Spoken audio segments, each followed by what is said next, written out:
In this lesson, we're going to talk about the slope of functions. So we know that slope of a line is its rise over run between any 2 points that we pick. But not all functions have this, constant slope everywhere. If we look at this function, f at x equals 2 minus x squared, we see that the slopes are changing. When I think about slopes, one thing I do is think about a straight line that's going to be touching the graph. It's kind of like approximating the graph if we were to zoom in really close. And so here the slopes are positive, kind of looks like the slope 0, and then our slopes go negative again. So what is the slope of f at x? And we're going to look specifically at x equals 0. A tangent line is a line that approximates the function. So if you have a graphing calculator and you were to zoom in on the function in this spot, with each zoom, it's going to look more and more like a line, and it kind of looks like that line might be horizontal. And so we would guess, by looking at the picture, that the slope of the function at x equals 0 is going to be 0 because it's a horizontal line. So let's look more carefully at how we would find the slope of our function. So remember that slope is rise over run, so it's our change in y values over the change in x. And a way that we can write change in, which we're going to see on another slide, is this delta symbol. So change in y over change in x. So we're going to let one of our points be the point 0, 2. So if x equals 0, f at 0 equals 2 minus 0 squared, or 2. And then we need to pick another point that's pretty close because we're trying to approximate what's happening near x equals 0. So let's pick a point like negative 0.1. Well, the output of the function is 1.99, and if I calculate the slope, I get 1/10. Let's try negative 1/100th. The output is 1.9999, and when I calculate the slope, I get 1/100th. And if I'm looking at these numbers, I go from 1/10 to 1/100th. It looks like the slopes are getting closer to 0, so I'd say on the left of 0, of x equals 0, the slope looks close to 0. But we also need to check both sides for limits. We need to check the left side and the right side. So let's plug in numbers that are bigger than 0, but very close, like 1/10. I get a slope of negative 1/10. And if we plug in 100th, the slope is actually negative 100th. So we have a slope that is kind of curving up and getting to be more horizontal. So looking at the numbers, we think, and the graph, we think that the slope will be 0. So we could repeat this process for any value of x, but we don't want to do the process over and over and over again.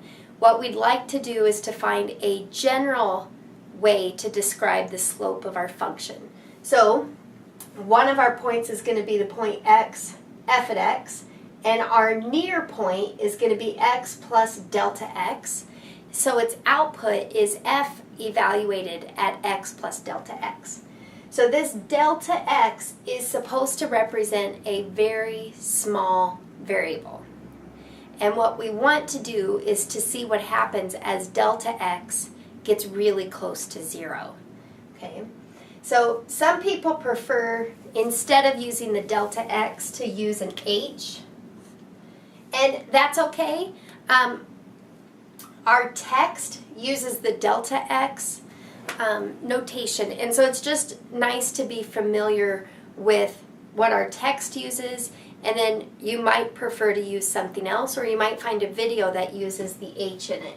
So our point that's near x, f at x, is x plus h, f at x plus h. So we can use either one of these representations.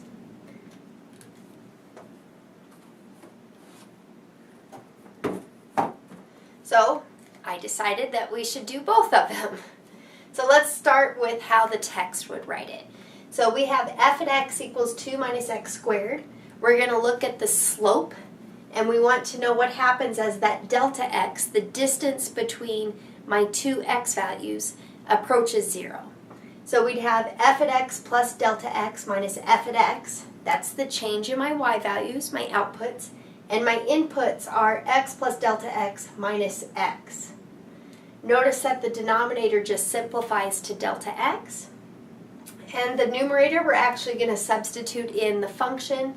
So we get 2 minus x plus delta x squared minus the quantity 2 minus x squared. That's f at x. And when I expand this expression, the reason I'm going to want to expand is because I am trying to look for a way to cancel that delta x.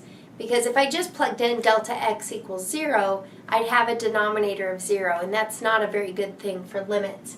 And so I want to simplify the numerator and see if there's anything else that will help me get rid of this delta x in the denominator.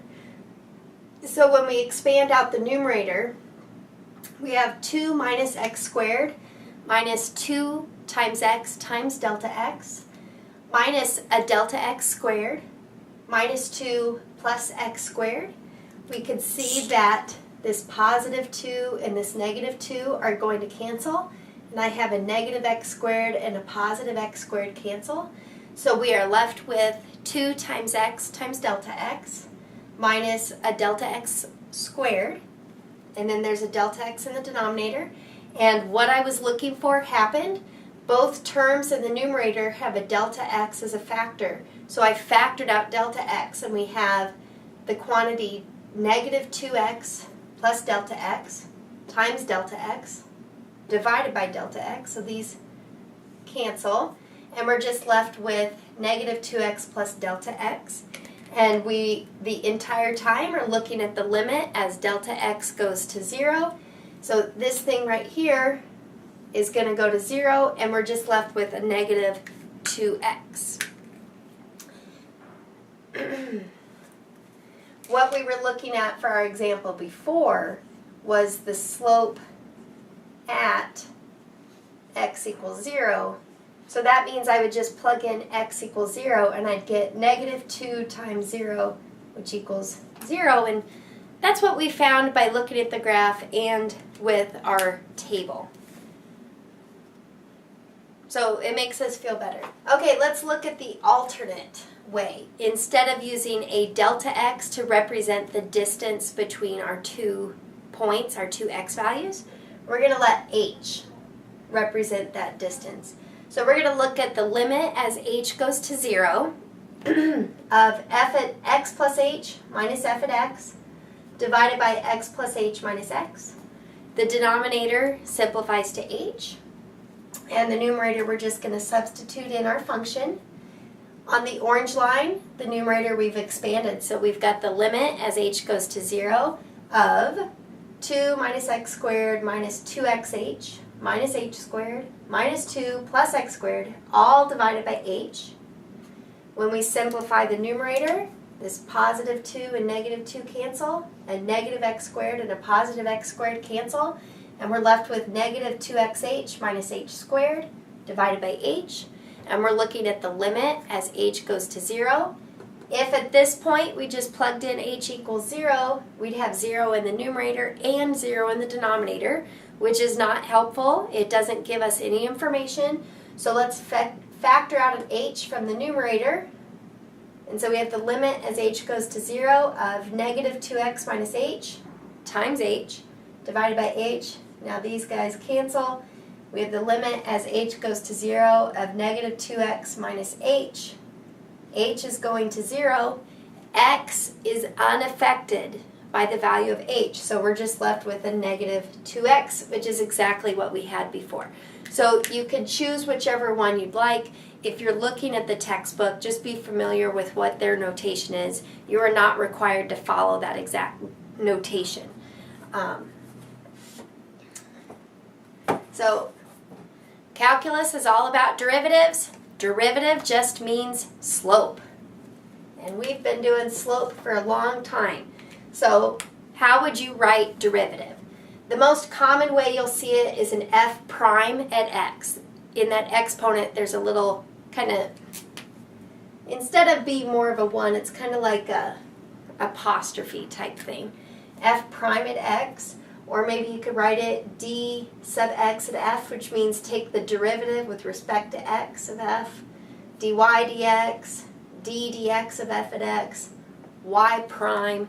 These are all the same thing. They all mean derivative.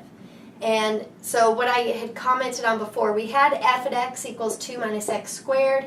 We found the derivative on that last slide, so f prime at x equals negative 2x. And when x equals 0, f prime at 0, which means the slope when x equals 0, is 0.